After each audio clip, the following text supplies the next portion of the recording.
Seorang bekas guru sekolah kebangsaan di Selayang diarah membayar ganti rugi berjumlah RM90,000 kepada seorang bekas murid atas dakwaan memukul menggunakan penyapu sehingga berdarah dan menerima 5 jahitan di kepala. Mahkamah memutuskan defendant pertama bertanggungjawab untuk membayar kepada plaintiff ganti rugi am sebanyak RM15,000, teladan RM70,000 dan kos RM5,000.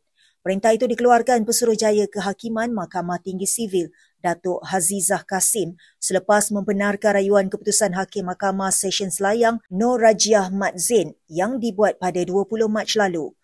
Bagaimanapun, Datuk Hazizah menolak rayuan keputusan saman dikemukakan pelajar yang kini berusia 13 tahun itu terhadap Guru Besar dan Kerajaan Malaysia sebagai defendant kedua dan ketiga kerana tidak bertanggungan alih terhadap perbuatan defendant satu.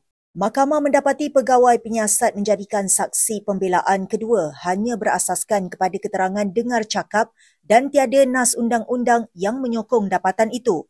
Selain itu, beliau juga mempersoalkan kewajaran defendant mengemukakan rekod disiplin bekas murid terbabit yang berusia 8 tahun sebagai satu alasan untuk menjustifikasikan perbuatan dengan bekas guru berkenaan.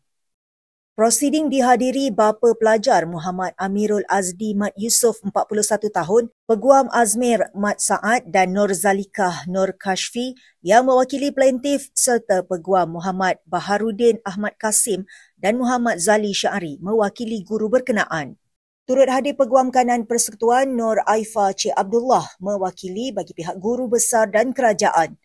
Dalam saman difailkan pada 17 Oktober 2022, plaintiff ketika itu berumur 8 tahun mendakwa semasa sesi pembelajaran subjek Bahasa Melayu pada 3 petang 18 Oktober 2019. Dia dan seorang lagi murid melihat guru berkenaan sedang mengejar seorang lagi rakan sekelasnya sambil memegang sebatang penyapu. Plaintiff mendakwa semasa dia dalam perjalanan kembali ke tempat duduk, guru berkenaan secara tiba-tiba memukul kepalanya menggunakan penyapu dan dia mengalami kecederaan serta pendarahan yang banyak sehingga menerima 5 jahitan.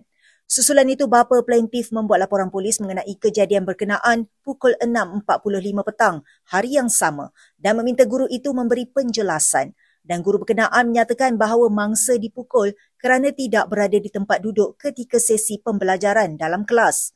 Berdasarkan penyataan pembelaan difailkan defendant pertama pada 20 Disember 2022, wanita itu mendakwa tidak pernah memukul kepala plaintiff atau murid-murid lain menggunakan penyapu atau mana-mana bahagian penyapu manakala kecederaan dialami plaintiff itu akibat kenakalannya sendiri.